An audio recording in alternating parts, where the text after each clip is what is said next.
అప్పుల బాధలు వెంటాడుతున్నాయా? అయితే 6 జేవిఆర్ వారి జాతిరత్నాలు ధరించండి. హాయ్ వెల్కమ్ టు మనం టీవీ. నేను మీ మనోజ్. రెండు తెలుగు రాష్ట్రాల మధ్య మరోసారి నీళ్లలో నిప్పులు రాజుకోవడం ఖాయంగా కనిపిస్తోంది. ఎందుకు ఈ మాట అంటున్నానంటే జాతీయ జెండా సాక్షిగా ఆ విషయంలో క్లారిటీ వచ్చింది.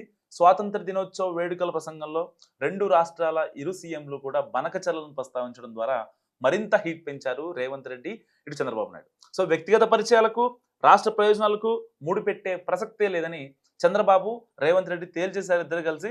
సో ఇంతకీ వాళ్ళిద్దరూ ఏమన్నారు? కొత్తగా జరుగుతున్న చర్చ ఏంటి? తెలుగు రాష్ట్రాల ముఖ్యమంత్రులు చంద్రబాబు నాయుడు, రేవంత్ రెడ్డి మధ్య ఉండే సంబంధం గురించి ప్రత్యేకంగా చెప్పుకోవాల్సిన అవసరం లేదు.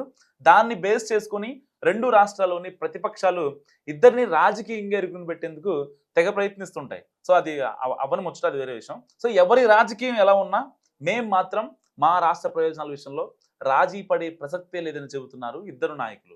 సో తమ్ముడు తమ్ముడే, పేకాట పేకాటే అన్నట్టుగా ఉంటుంది వ్యవహారం.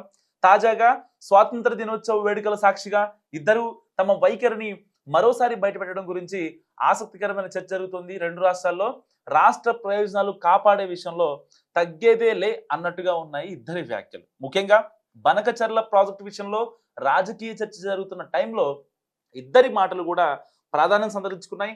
నీటి వాటాల పంపిణీ, రాష్ట్ర ప్రయోజనాలపై మాట్లాడిన తెలంగాణ సీఎం బనకచర్ల ప్రాజెక్టుపై ఏపీ ప్రభుత్వం అనుసరిస్తున్న తీరుకు పరోక్షంగా కౌంటర్ ఇచ్చారు. కృష్ణా, గోదావరి నదుల్లో నీటి వాటా హక్కుపై రాజీ లేదని, తెలంగాణకు రావాల్సిన నీళ్ల వాటా దక్కించుకుంటామని చాలా క్లారిటీగా కుండబద్దలు కొట్టేశారు. హక్కు మేరకు తెలంగాణ అవసరాలు తీరాకే మిగతా రాష్ట్రాలకు నీరు అన్నారాయన.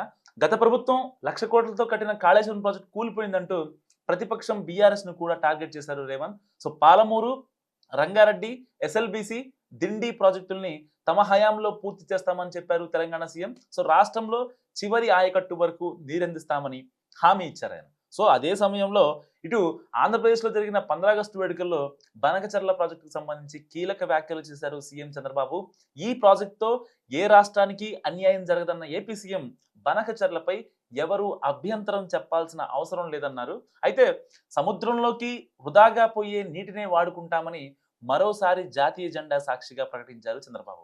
ఎట్టి పరిస్థితులు తగ్గేదేలే అన్నారు ఒక రకంగా. సో ఎగువ రాష్ట్రాల నుంచి వస్తున్న వరద నీటితో నష్టాలను కూడా భరిస్తున్నామని, అదే వరద నీటిని వాడుకుంటామంటే అభ్యంతరం ఏంటంటూ పరోక్షంగా తెలంగాణ సర్కార్కు ఒక గన్ షాట్ పాయింట్ ను సంధించారు చంద్రబాబు.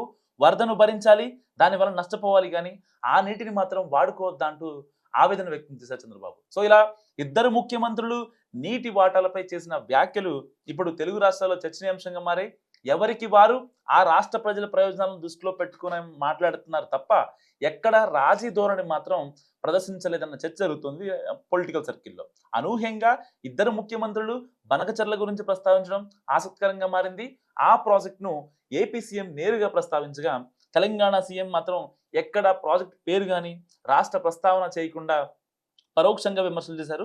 తెలంగాణ ప్రతిపక్షాలు గురు శిష్యులు, గురుదక్షిణ లాంటి పదాలు వాడినా అవన్నీ రాజకీయం కోసమే తప్ప వాస్తవంలో అంత సీన్ లేదని, నాకు నా రాష్ట్ర ప్రయోజనాలే ముఖ్యమని తెలంగాణ సీఎం క్లారిటీగా చెప్పినట్టు అర్థమైందంటున్నారు పరిశీలకులు. సో అదే సమయంలో ఏపీ సీఎం చంద్రబాబు కూడా వరద నష్టాన్ని భరిస్తున్నాం, ఆ నీటిని ఎందుకు వాడుకోకూడదంటూ సెంటిమెంట్ ను జోడించిన టెక్నికల్ పాయింట్ మాట్లాడటం ఇప్పుడు అందరిలో ఆసక్తికరంగా మారింది. సో మరి చూడాలి ఇద్దరి మధ్య రాజుకున్న ఈ ఈ వాటర్ వివాదం అనేది ఎక్కడి దాకా దారితీస్తుంది. మరి ఇద్దరు కూడా 15 ఆగస్టు వేడుకల్లో చెప్పడం మరింత చర్చనీయాంశం. ఎందుకంటే ఆ టైంలో ఇక్కడ తెలంగాణ ప్రజలకు కావచ్చు, అక్కడ ఏపీ ప్రజలకు కావచ్చు, ఇద్దరు సీఎంలు మాట ఇచ్చారు.